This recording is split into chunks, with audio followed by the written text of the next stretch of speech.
Hello guys, আমার নাম দেবাশিস আর আমি চ্যালেঞ্জিং ভিডিও নিচ্ছি। তোমরা জানো কেসের প্ল্যান্টে আজকে ডের নিয়ে 7 দিন হলো, এক সপ্তাহ হয়ে গেল। আমার তো চলে এলাম ডিটিতে, চলে এসে প্লেটটা কেটে দিলাম। কেটে দেওয়ার পর গ্যাস কাটে বয়ে এক জায়গায় নিয়ে চলে এলাম, সেখানে কাজ হবে। হাঁড়ি গিয়ার বক্সে কাজ হচ্ছে, পুলি কি গিয়ার বক্সে কাজ হবে, যেন কাটা হচ্ছে।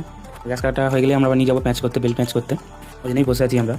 গ্যাস কাটার বই চলে এসলাম, বেল ঘুরি দেখে নিলাম বেলটা কোথাও ফাটা আছে। তো আমি কাটিং করছি, আমার তো ভয় লাগছে, তাই ভাবতে পারিনি আমি কাটবো বলে। ওর মাপে কি বেল কেটে বসি দিয়ে দেখো হোলবাড়ি গরম করে এখন ফাজনার লাগানো হচ্ছে, আর আমি বসে আছি চুপচাপ।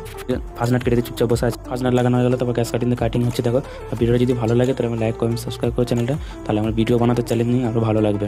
আমাকে আশীর্বাদ করবো যেন আমি চ্যালেঞ্জিং ভিডিওটা পুরো করতে পারি। কি হাঁড়ি গিয়ে বস কাজ হয়ে গেলো, হয়ে যাওয়ার পর দেখো আমাদের প্ল্যান চালু হয়ে গেলো। ঠিক আছে, কারণ প্ল্যানটা আমাদের ডাস্ট উঠছে, এত ডাস্ট উঠছে, মানে হাওয়া দিচ্ছে তো প্রচুর। না আর এটা দেখো কন্ট্রোল রুম, এই দিয়ে সব চালানো হয়। দুপুরবেলা ভাত খেয়েছে, আবার দিকে প্ল্যান স্টার্ট করছে আমাদের গোলা যখন চালু করছে। তো বিকাল হয়ে গেল, বিকাল হওয়ার পরে দেখো এদিকে দেখো ক্লিন করে রুম চলে এলুম। টাটা বাই বাই, আবার দেখাবে নেক্সট ভিডিওতে রাতে পরে আমাকে জানাবে, তাহলে আমি উত্তর দেবো।